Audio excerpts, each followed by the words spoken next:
Alright, so this video I'm going to talk about flowers that are white and how they're really going to need some other color so that they don't look just like a white polar bear in a snowstorm. It needs something to help it to pop and stand out.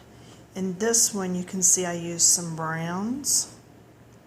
Okay, today I'm going to be doing a lily out of my 365 Promises from God workbook. But first, let's go look at some lilies. Now here are some get well flowers that my husband picked me up last week after I had my surgery, and best buy ever. They are still in full bloom, and it's been over a week and a half. And he knows to go and pick these up from the farm, or not from the pharmacy, from the cooler at the grocery store. He tells them to actually go into the cooler and to get him some. What I want to show you here is, do you see the gray coming out here? And you see gray and a little bit of green here. And then you see that down here, these coming out are almost a white. They're the lightest green, and then that green gets darker and darker up here, and then with the brown tip. So what I actually did was brought my color swatches with me and started matching for my greens and my grays and things like that before I even got started. I had to see, you know, what colors out of all these we're going to match for the particular project, and pull those colors and then take them with me to the other room. So let's travel back to the other room. Okay, so here we are at the workspace. I have my Super Doodle gel pens. I used a couple of the blues, then my color wheel, and the black gel pen, pencil sharpener, my color swatches I made, the Prismacolors I'm using, and let's just let you get that. So if you need to see exactly what colors or anything, you can roll this back to 245 and pause and write down the colors if you decide you want to use the exact same thing. And then now let's start in with the flowers. There's the flowers I'm going to do. Now, as you saw, the colors were the Prismacolors, and I actually am using the warm grays, and a lot of times those we get in the kits and we're not quite sure what to do with them. Well, here, when you're doing this flower, you can see that it's already got the lines here, so that's going to help you. And you're going to be like, well, I really don't see much difference there. And you're not going to for a whole lot. This is my lightest gray, and I'm just coming in and getting a little bit of color here and there. I know I want the darker color there, so the lighter one's going here on the outer part of these flips. And I am doing this upside down, so I'm having to try to figure out what everything is. Alright, so there I've put in some of my lights. I put a bit more in here.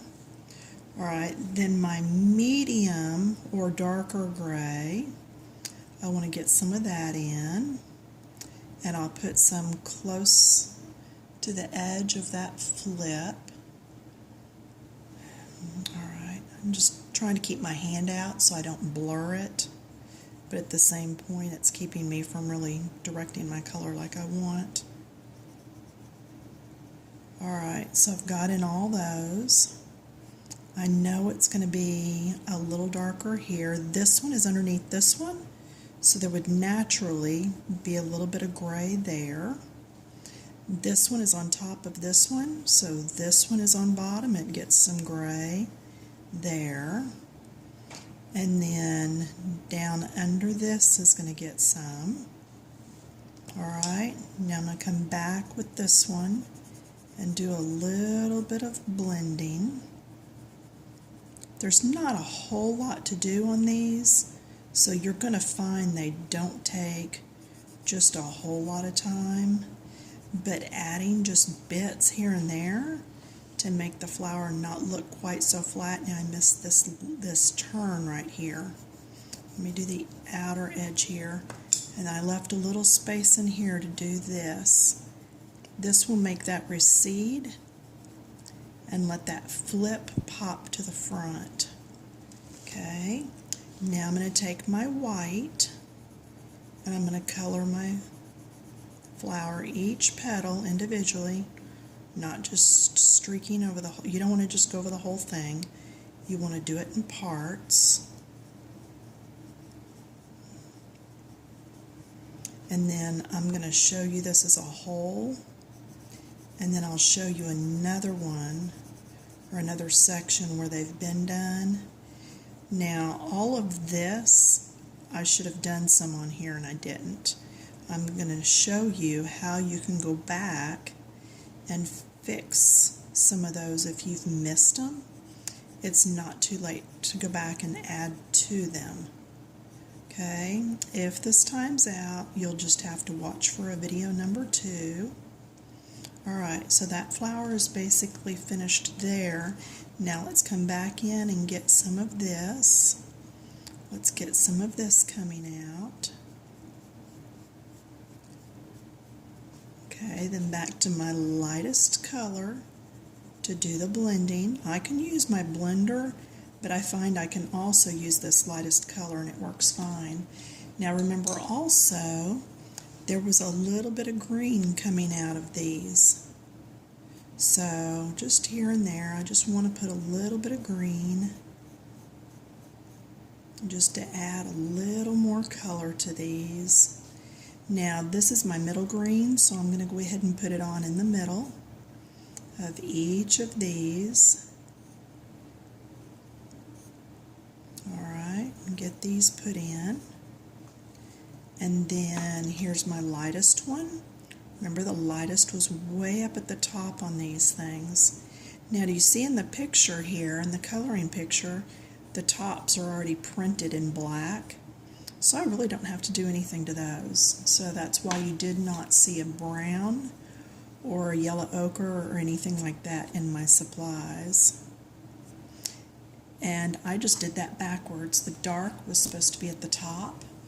So I am going to take a piece of tape, rub over that, and it will help to pull some of that color out. And no, I did not do that on purpose. The tape acts as a eraser for your Prismacolors, and really that was painter's tape. Normally I would use just regular tape. It would be a whole lot better at that. And now I'm going to come in with this lighter color at the bottom like I should have.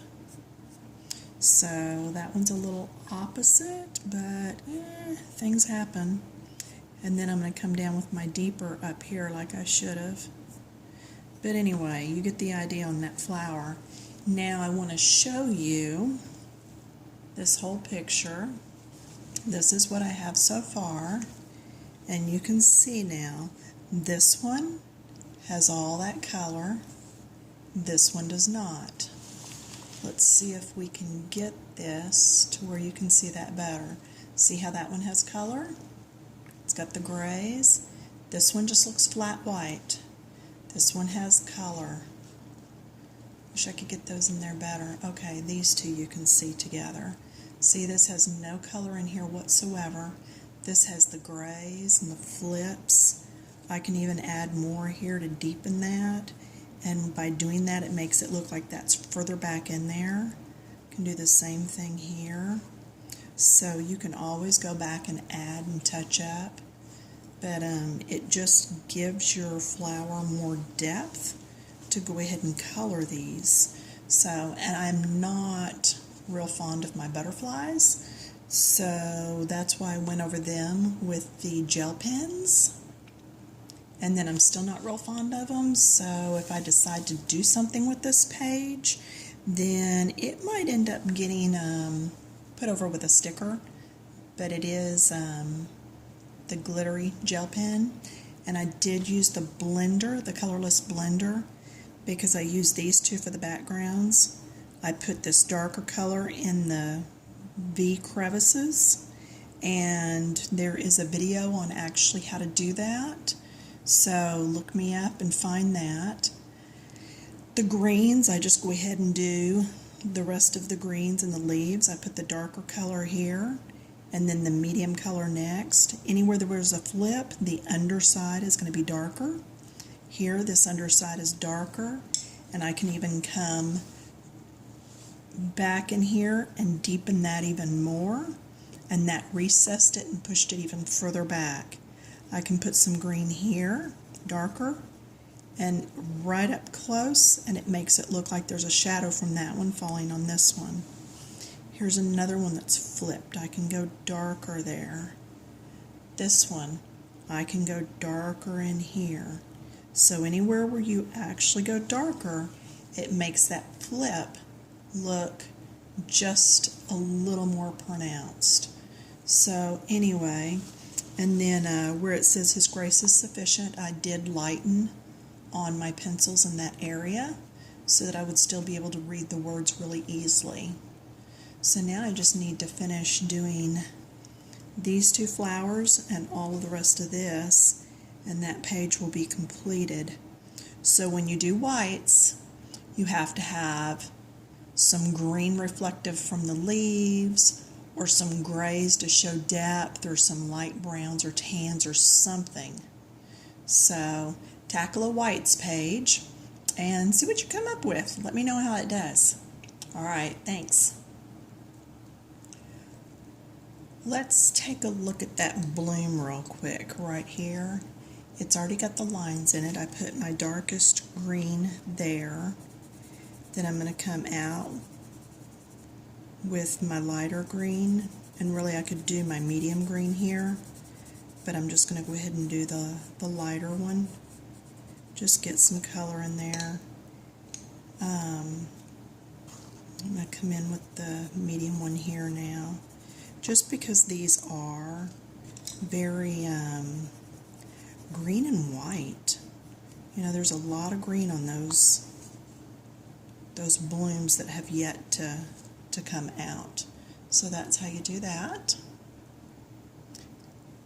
Okay, and I figured this is going to time out here in a minute, but I want to show you, I'm just deepening in the back areas, and I feel like we've done enough videos on backgrounds. You can go back and look one of those up if you need to see more on how I do my backgrounds with a couple different colors. But I'm just going to go in those little point areas and bring in a second color just to add interest. That's all it is, really. And then I'm going to come in with my blender and I'm going to blend all this out. And then you can see after I blend that how it looks just a little bit smoother, a little bit better. And then the whole page. Now there's things I can go back and tweak on it here and there, but the main thing is I really want you to see the grays, the green, how it's not just a white flower. You cannot leave a flower white and expect to see any depth or dimension in it. You've got to go ahead and put that color in there. So, hope you've enjoyed this. Come on over to the Coloring Book site on Facebook and check us out. The Super Doodle gel pens can be found on Amazon. They also have a group on Facebook. And there's the rest of the information for this page. I hope that you have enjoyed this and will subscribe. Have a good evening.